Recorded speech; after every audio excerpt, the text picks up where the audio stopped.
అంతకుముందు అనంతపురం జిల్లా తాడిపత్రిలో ఉదయం నాటకీయ పరిణామాలు చోటు చేసుకున్నాయి. ఏడాది తర్వాత తొలిసారి తాడిపత్రి వచ్చిన కేతిరెడ్డి పెద్దారెడ్డిని పోలీసులు బలవంతంగా అదుపులోకి తీసుకున్నారు. ఆ తర్వాత రహస్య ప్రాంతానికి తరలించారు. తాడిపత్రి నుంచి బలవంతంగా కేతిరెడ్డి పెద్దారెడ్డిని అనంతపురం రామ్నగర్లోని ఇంట్లో వదిలేశారు. దీంతో పోలీసుల తీరుపై కేతిరెడ్డి పెద్దారెడ్డి ఆగ్రహం వ్యక్తం చేశారు. తన ఇంట్లో ఉంటే తప్పేంటని ప్రశ్నించారు.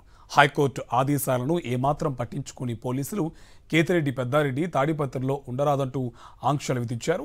కోర్టు ఆదేశాల కంటే ఎమ్మెల్యే జేసీ ప్రభాకర్ రెడ్డి ఆదేశాలకే జీ హుజూర్ అంటున్నారు.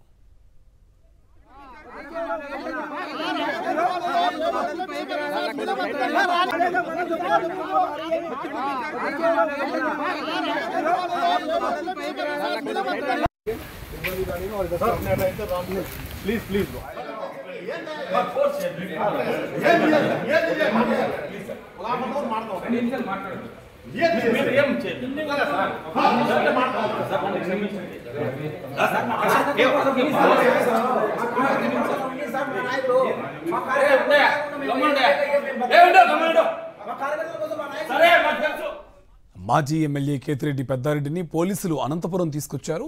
రామ్నగర్లోని ఇంట్లో వదిలేశారు. పోలీసుల తీరుపై కేతిరెడ్డి పెద్దారెడ్డి ఆగ్రహం వ్యక్తం చేశారు. ఇదేనా ప్రజాస్వామ్యం?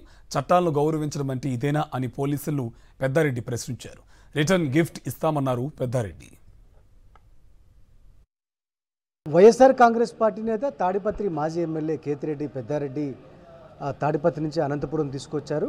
పూర్తి స్థాయిలో తాడిపత్రి నియోజకవర్గంలో ఉద్రిక్త పరిస్థితి నెలకొంది. ఎందుకంటే హైకోర్టు ఆదేశాలతో తాడిపత్రిలోని తన ఇంటికి వెళ్లిన నేపథ్యంలో పోలీసులు అక్రమంగా అరెస్టు చేసి తిరిగి అనంతపురంకి తీసుకొచ్చిన పరిస్థితి కనిపిస్తోంది. పోలీసులు ప్రతిసారి అడ్డుకోవడము, ఆంక్షలు విధించి మళ్ళీ తిరిగి వేరే చోటుకి వదిలిపెట్టారు. ఎట్లా చూస్తారు ఈ పరిణామాలు మొత్తం? తాడిపత్రిలో నాకు హైకోర్టు ఆర్డర్ కూడా ఇచ్చింది. అంటే ఎస్పీ గారికి స్టేషన్ ఆఫీసర్కు మెసేజ్ ఇచ్చి నువ్వు వెళ్ళొచ్చు అని.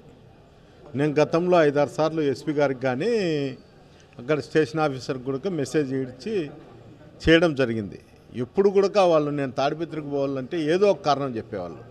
కుప్పంలో సీఎం గారు వచ్చారు, వైజాగ్లో ప్రైమ్ మినిస్టర్ వచ్చినాడు. రాష్ట్రం అన్నాక విఐపీస్ ఎవరో ఒకరు ఎక్కడో ఒకసాట తిరుగుతుంటారు. ఇది కాజే కాదు, కేవలం ఆడ పోలీసు వ్యవస్థ కన్నా జేసీ ప్రభాకర్ రెడ్డి శాసించితే అదే పోలీసు వ్యవస్థ కూడా పనిచేస్తుంది. చేతనైతే పోలీసును అడ్డపెట్టుకోకుండా నువ్వు రాజకీయాలు చేయి. రాత్రి అయితే బంగాకి దాపి మందు దాపి వైఎస్ఆర్సీపీ సానుభూతి పరులపైన రాళ్ళు వేయించి ఇండ్ల మీద తెసి ఎవరెవరి మీద దాడి చేసేది కాదు. రమ్మంటావు కదా, నిన్న కూడా మీ కౌన్సిలర్ చెప్పినాడు. ఒక కానిస్టేబుల్ ఒక సిఐఎస్ఐ ముందర కూర్చొని ఆ కానిస్టేబుల్ శాసించుతా అంటే అధికారులు వింటారంటే ఎంత దారుణంగా ఉందో పోలీస్ వ్యవస్థ ఒకసారి ఆలోచన చేయాలి. నేను ఖచ్చితంగా చెప్తాను, ఈరోజు మీరు నన్ను బలవంతంగా 7:30కు పోతే 8:30-9 లోపలనే నన్ను లిఫ్ట్ చేశారు. ఏమన్నంటే లాండ్ ఆర్డర్ ప్రాబ్లం వస్తుంది అంటారు. మీరు మాకు మెసేజ్ ఇచ్చి రావాలా, ఇస్తే మేము మీకు ప్రొటెక్షన్ ఇస్తాము అంటారు. ఇవన్నీ కల్లబుల్లి కథలు. నేను ముందు రోజు మేము చెప్తామనుకో, తెల్లారాలకు నా ఇంటి చుట్టూ 100-120 మంది కానిస్టేబుళ్ళు అధికారులు ఉంటారు. హైకోర్టు ఆదేశించి కానీ జేసీ ప్రభాకర్ రెడ్డి ఆదేశాల కోసం, అనుమతి కోసం ఏమైనా పోలీసులు వెయిట్ చేస్తున్నారని భావిస్తున్నారా? నాకైతే కోర్టు ధిక్కారం కింద వీళ్ళు ఏం చేసుకున్నా కూడా ప్రభాకర్ రెడ్డి చెప్తేనే మేము పనిచేస్తామనే పరిస్థితి ఉంది. ఈవెన్ ఎస్పీ గారు చెప్పినా కూడా అక్కడ పని జరిగే పరిస్థితి లేదు లోకల్ డిపార్ట్మెంట్తో. ఏంటంటే అతనికి అధికారము నేను చెప్పినట్లే అధికారులు అయినల్లా, ఇక్కడ పోలీసు లేదనేది అతని నోటుకుండానే చెప్తాడు. వేరే వాళ్ళు చెప్పాల్సిన అవసరం లే. వ్యవస్థలు నిర్వీర్యం చేసినాడు. నన్ను కట్టడి చేయొచ్చాము కానీ అధికారులతో అక్కడ ఉన్నటువంటి వైఎస్ఆర్సీపీ కార్యకర్తలను కానీ నాయకులను కానీ ఎప్పటికీ కట్టడి చేయలేవు. నీ ఆలోచనలు తుడిపెట్టు, చేసే విధవేశాలన్నీ వేస్తూ ఓరికి ప్రజల మీదనో ఇంకోరి మీదనో రుద్దాకు. ఎక్కడే కానీ నువ్వు ప్రతిరోజు ప్రతి క్షణము ఇదే వేస్తాడు. అధికారులను భయపడించుకునేది, వైఎస్ఆర్సీపీ కార్యకర్తల మీద దాడులు చేసేది. ఆ దాడులు చేసే కంప్లైంట్ ఇవ్వకపోతే ఆ కంప్లైంట్ కూడా నువ్వు రిటర్న్ కంప్లైంట్ మా వాళ్ళ మీదనే పెట్టేది. ఈ విధంగా చేస్తాడు. ఎట్టి పరిస్థితుల్లో ఈరోజు కాకపోయినా ఇంకా నెలకు కానీ కూడా నేను కోర్టు నుండి ఆర్డర్స్ తీసుకొని మళ్ళీ నేను తాడిపత్రికి వస్తా. నీ చేతనైతే పోలీస్ అధికారులను పెట్టుకోకుండా నువ్వు అడ్డుకుంటావేమో అడ్డుకో, నువ్వు నా పైన దాడి చేసే శక్తి ఉంటే దాడి చేయి, నీవు ఏదైతే అది నీ చేతనైనది నువ్వు చేసుకో. పోలీస్ అధికారులను అడ్డం పెట్టి చేస్తాండావు చేసుకో. ఏదో రోజు నాకు కూడా టైం వస్తుంది, నీవు ఈరోజు నన్ను ఏ విధంగా చేస్తాండావో అదే పరిస్థితి నీకు ఎదురవుతుందని కూడా చెప్పడం జరుగుతుంది. ఖచ్చితంగా న్యాయ పోరాటం కొనసాగిస్తాను.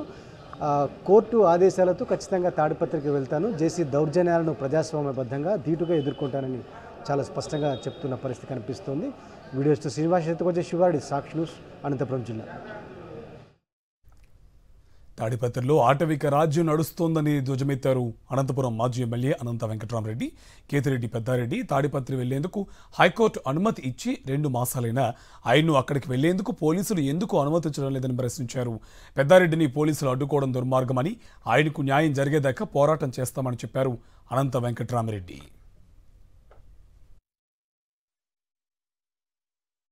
అది పెద్దారెడ్డి గారికి ఒక చట్టము, ఆ రోజు ఇచ్చిన ఇతరులకు అనేది అక్కడ ఉండే వారికి ఒక చట్టమా అని చెప్పి నేను అడుగుతాను. ఏమి ఇది ఏంటన్నా, ఎవరు మాట వింటున్నారు మీరు? నేను అడుగుతాను డిపార్ట్మెంట్ని కూడా, ఎస్పీ గారిని అందరిని కూడా, మీరు చూపించండి ఆర్డర్ ఏదైనా కానీ ప్రభుత్వం నుంచి ఏమన్నా వచ్చిందా, లేకపోతే మీ వాళ్ళు ఏమైనా డిపార్ట్మెంట్ వాళ్ళు ఏమైనా చేశారా, లేకుంటే మేము పంపించడం హైకోర్టు క్లియర్గా కూడా డైరెక్ట్ చేసింటే మేము పంపించలేము అని చెప్పేసి మళ్ళీ మీరు ఏమన్నా హైకోర్టుకి వేసి హైకోర్టు నుంచి మళ్ళీ తిరిగి ఏమన్నా ఉత్తర్వు ఆర్డర్ ఏమన్నా పొందారా అని నేను ప్రశ్నిస్తున్నాను. ఏమీ చెప్పకోకుండా ఏకపక్షంగా నియంతృత్వంగా మీకు ఏదో అధికారాలు ఉన్నాయని చెప్పేసి పోలీసు వారిని ఏం చేయాలని చెప్పి తీసుకొని రావడం అనేది ఏ రకంగా తీసుకొస్తున్నారని చెప్పి నేను అడుగుతాను. ఇదేమన్నా నేను చెప్తున్నాను డిపార్ట్మెంట్కి, ఇలాగే మీరు కన్నా మీ పోకడ అనేది కూడా ఉంటే మేము గట్టిగా కూడా మీ దగ్గరికి వచ్చేసి మీరు అక్కడికి తీసుకొని పోకపోతే మీ ఎస్పీ ఆవరణలోనే పార్టీ అంతా కూడా వచ్చి కూర్చోవడానికి సిద్ధమవుతుంది అని చెప్పి నేను అడుగుతా ఉన్నాను.